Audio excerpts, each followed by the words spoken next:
Good morning, everyone. If I could have your attention, if you could come join us and gather around. All the kids can feel free to keep enjoying the park. That's what it's for. My name's Chris Cook. I'm the Parks Commissioner for the City of Boston, and we couldn't be happier to be here in Marcella Park in beautiful Roxbury. Give yourselves a round of applause for making this park happen. Parks don't happen just because the city decides that parks should happen. Parks happen because the community asks for it and works with the city on these parks. So we're very, very grateful for that. Parks also don't happen without extraordinary partnership and extraordinary leadership, and we have a lot of leaders here today. But I'm very, very proud to work for the Mayor of Boston, Martin J. Walsh, who for the past 2 years has put the largest Parks Department budget in history before the City Council. And then we're very grateful for the City Council for approving those budgets. As we're celebrating this opening here today on this beautiful Saturday, it gives me great pleasure to introduce to you the Mayor of Boston, Martin J. Walsh. Thank you, Chris, and I want to thank Commissioner Cook and everyone at Parks and Recreation. They're doing an incredible job, not just here at this park, but all the other parks in the city of Boston. Just before I talk about this park, this year we have the Parks First initiative. We started last year where we made a $47.6 million investment in our Parks Department budget. It's the largest investment in the history of our parks. We want to make sure, thank you, Councilor. Well, and I should say this because it's true. City Councilor Ayanna Presley is with us today. I'll get to them in a second. City Councilor Nisa Sabi George is with us today. City Councilor Michael Flaherty is with us today. And when we all got together, we usually get together individually and then we get together as a group to talk about the budget. And last year, not this year, last year we talked about our parks, and we got a lot of calls from constituents to all our offices about the parks. Some of them weren't clean, some of them weren't up to speed, some of them needed fixing and repairs. So last year, we made a $47 million investment in our parks. That was last year. And people were excited, and we're looking at our parks. How do we redesign them and build them so that we're not fixing a fence here and fixing a bench there and doing something else here? We said we want to be more comprehensive. We put on another crew of workers to work with Chris and the team because we didn't have the capacity to clean our parks over the weekend.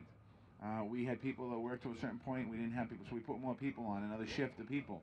And then this year, we followed up with a budget of $47.6 million to do more renovations of our parks. And really, we have, our parks are special.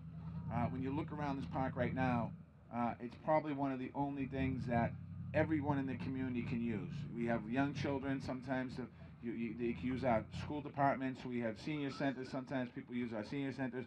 But parks are really for everybody, for everyone to use. They're both passive, they're active, and we do a lot of stuff. So all the elected officials that are here, we want to thank you, the community, for allowing us the opportunity to help you to make that investment. In this particular park, it included a $2.1 million investment. We expanded the fields. And I see the bases here, our baseball players from the bases here, so I want to thank them for being here with us. We renovated the perimeters and the walkways to make them more open and accessible. We worked on more lighting, and I know to some degree it's a little, I guess that's controversial lately. I don't know why, but it's important for us to make sure that some of these spaces we need to open up to make sure that we can have people use it at all times. So we have upgraded our lighting. We've had tennis and basketball courts. Tennis is a big sport in Boston. You wouldn't realize that. You go by every park, there's always somebody playing tennis. And basketball certainly is a great sport, particularly now with the Celtics as they're getting better and better every day, so we want to see that happening. We have new play structures. And if you remember old play structures, there's always wood chips or something going on there, and these play structures are safe for our kids, and we're going to continue to make sure that we do these across the city of Boston. These are inclusive upgrades for children of all abilities. And that's something that we're changing the city. We're going towards that so that, thank you, Councilor. We want to make sure that any child who comes into the park has an opportunity to go in and enjoy everything in that park. That's something that's important to us. We've also added a small stage for community events. and City Councilor Tito Jackson's going to perform for us later on today. He just showed up. We're getting ready to, you know, and also a water spray area. And after this summer that we had a winter in 2015 that we want to forget because we had 110 inches of snow. And this year, we don't want to forget it, but we had an incredible summer, but we had a stretch of nearly 10 weeks without a drop of rain. And I know that for me growing up in Dorchester, we didn't have a pool in my backyard. And sometimes I didn't do this, and Nisa Sabi didn't do this, but the fire hydrant got open once in a while. I didn't do that though. But having the spray area is important as well for our communities, for our kids, because not everyone has the opportunity to get out of the Cape or go places. We want to make sure we have good things in our neighborhood. So with all that, this community deserves it. Thank you, neighborhood. Thank you for your advocacy. Thank you for your persistence in what you've done to us, staying on all the elected officials that are here. And I hope you enjoy the park, and I want to thank you for coming out today. And I'm going to turn this microphone back over to Chris. Thank you so much, Mayor. Thanks. Thank you so much, Mayor. A few more thank yous.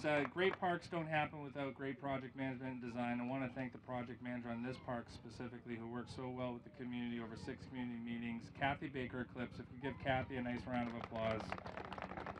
Who the poor thing's going to go back to the office and work some more for the Boston Parks Department after this. So thank you for giving your Saturday to us. I want to thank the designer, Warner Larson, a Boston-based designer, just fantastic, based out of South Boston. And David and Samir are here with us. And David was actually the principal on this project, so we're very grateful for all the work.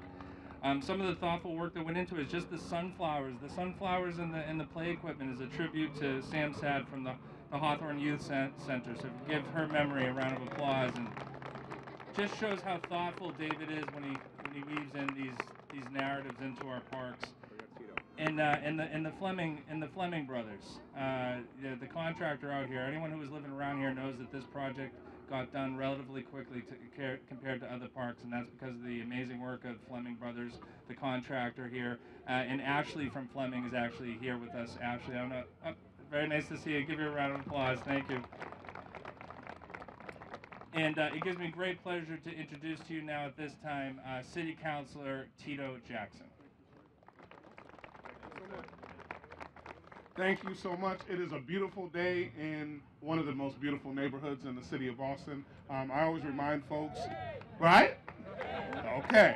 I always remind folks that Roxbury is the center of the city of Boston, and as goes Roxbury, will go the city of Boston. And we are on the move, and we are on the rise, and this is a great day today.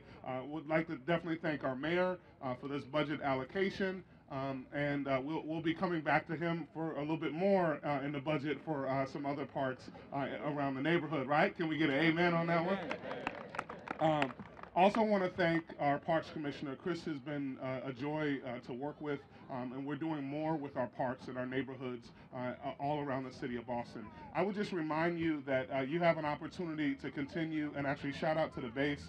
I was never good enough. I had to use the big oblong balls, but never great at baseball. But the great work that's happening down there, in particular, with making sure that these young people are exposed to college. And the reason why I'm late, I was just up at Boston Latin Academy, and they have a program where they're reading over young people's applications to college, and so that's where I'm coming from. I want to remind you that on November 8th, you have an opportunity to support more parks. There's something on the ballot called the Community Preservation Act, and it costs you about 25 bucks on an annual basis, but we will send a dollar to the state, and it'll come back as $1.5. It will help us support parks. It will help us support historic houses and historic projects around the city of Boston, and it will also help us support one of the things, especially in Fort Hill, that is a pressure, which is affordable housing in and around our community. So we have an opportunity to do more in our neighborhood and community by supporting the Community Preservation Act. So I would ask that you vote in the affirmative, and make sure there's a bunch of questions.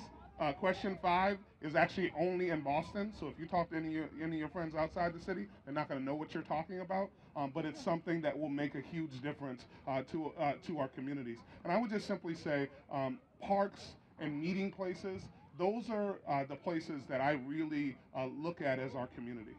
I love our homes, and I love our municipal buildings, but what we are able to do together in our parks, I really look at as where we actually have community and we connect with each other. So I thank you for this opportunity to be here today. I thank you for the opportunity to serve. And big props to our mayor, Martin J. Walsh, for helping us out with this, as well as our commissioner for the great work that he continues to do. Thank you so much.